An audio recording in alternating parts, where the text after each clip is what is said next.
दोस्तों, क्या दुनिया एक ऐसे मोड़ पर पहुंच चुकी है जहां एक छोटी सी चिंगारी पूरे ग्रह को आग में झोंक सकती है? क्या पर्दे के पीछे एक नया वैश्विक गठबंधन तैयार हो रहा है जो अमेरिका की दशकों पुरानी बादशाहत को चुनौती देने वाला है? और क्या हम एक नए कोल्ड वॉर या उससे भी खतरनाक किसी दौर की तरफ बढ़ रहे हैं? ये सवाल इसलिए उठ रहे हैं क्योंकि अमेरिका के सीनेटर जॉन केनेडी ने एक ऐसी चेतावनी दी है जिसने अंतर्राष्ट्रीय राजनीति के गलियारों में खलबली मचा दी है। उन्होंने दावा किया है कि चीन के राष्ट्रपति शी जिनपिंग, रूस के राष्ट्रपति व्लादिमीर पुतिन और ईरान के सर्वोच्च नेता आयतुल्ला अली खामनेई धीरे धीरे एक ऐसे राजनीतिक समीकरण में बनते जा रहे हैं जो आने वाले वर्षों में पूरी दुनिया की शक्ति संतुलन को बदल सकता है। और सबसे बड़ी बात, केनेडी ने शी जिनपिंग को इस पूरे खेल का मैनेजिंग पार्टनर बताया है, यानी उनके मुताबिक इस उभरते गठबंधन की कमान चीन के हाथों में है। लेकिन आखिर ऐसा क्या हो रहा है जिसने दुनिया की सबसे बड़ी महाशक्ति अमेरिका को चिंता में डाल दिया है? आइए समझते हैं पूरी कहानी शुरुआत से।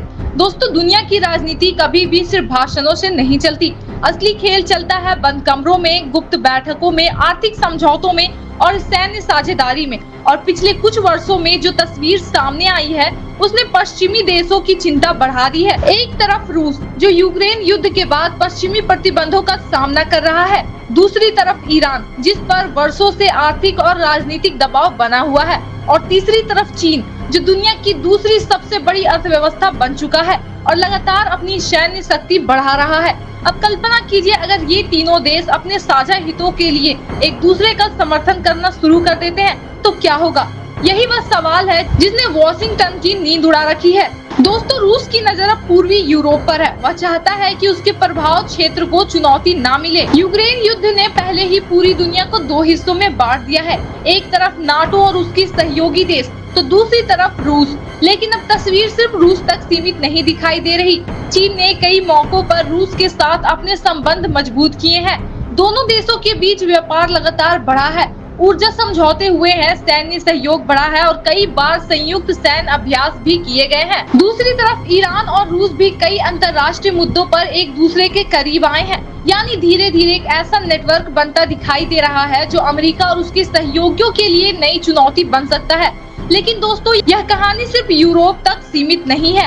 अब आते हैं मिडिल ईस्ट पर। मिडिल ईस्ट जहां दशकों से दुनिया की सबसे जटिल राजनीति खेली जाती रही है। तेल, धर्म, भू राजनीति और सैन्य संघर्ष सब कुछ यहाँ मौजूद है। और इसी क्षेत्र में ईरान एक बड़ी शक्ति बनकर उभरा है। अगर ईरान अपना प्रभाव और बढ़ाता है तो उसका असर सिर्फ क्षेत्रीय राजनीति पर नहीं बल्कि वैश्विक ऊर्जा बाजार पर भी पड़ सकता है। और यही वजह है कि अमेरिका इस क्षेत्र को लेकर हमेशा सतर्क रहता है।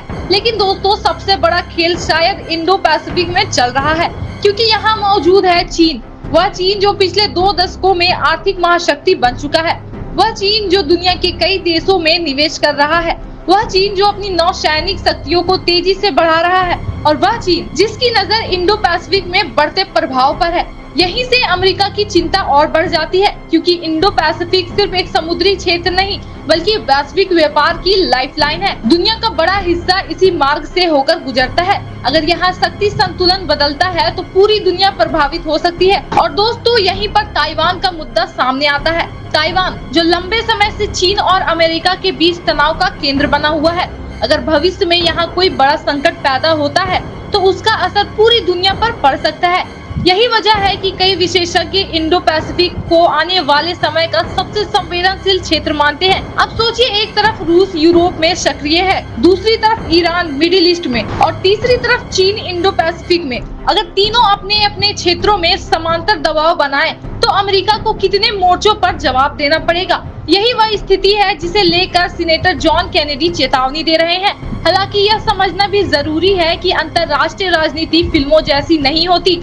यहाँ कोई स्थायी दोस्त या दुश्मन नहीं होता।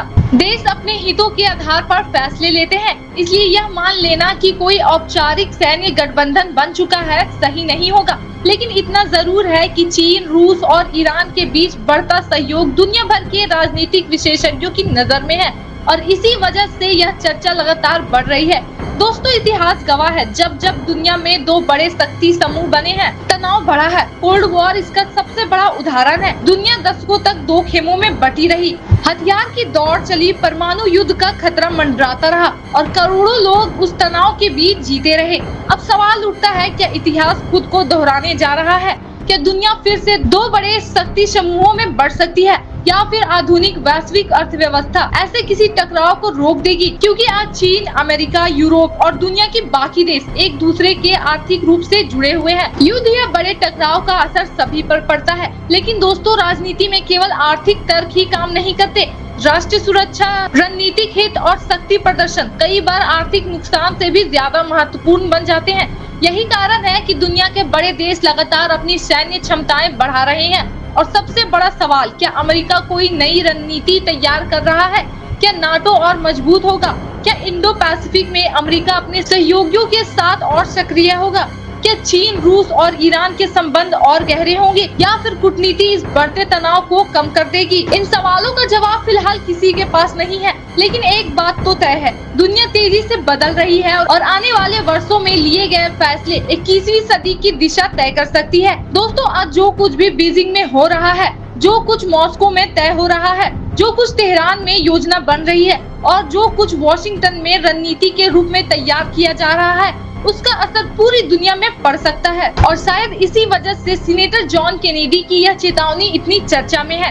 क्या यह सिर्फ राजनीतिक बयान है, या आने वाले समय की एक गंभीर चेतावनी? क्या अमेरिका वाकई एक नए वैश्विक चुनौतीकर्ता समूह का सामना कर रहा है, या फिर यह महाशक्तियों के बीच चल रही सामान्य रणनीतिक प्रतिस्पर्धा का हिस्सा है?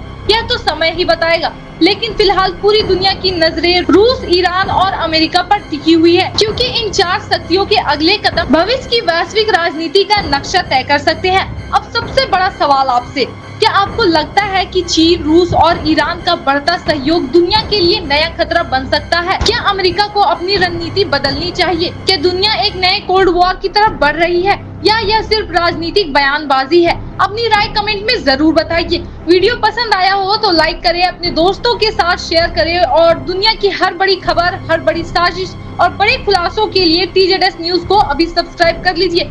मैं फिर मिलूंगी एक नए एक्सक्लूसिव रिपोर्ट्स के साथ। तब तक के लिए जय हिंद।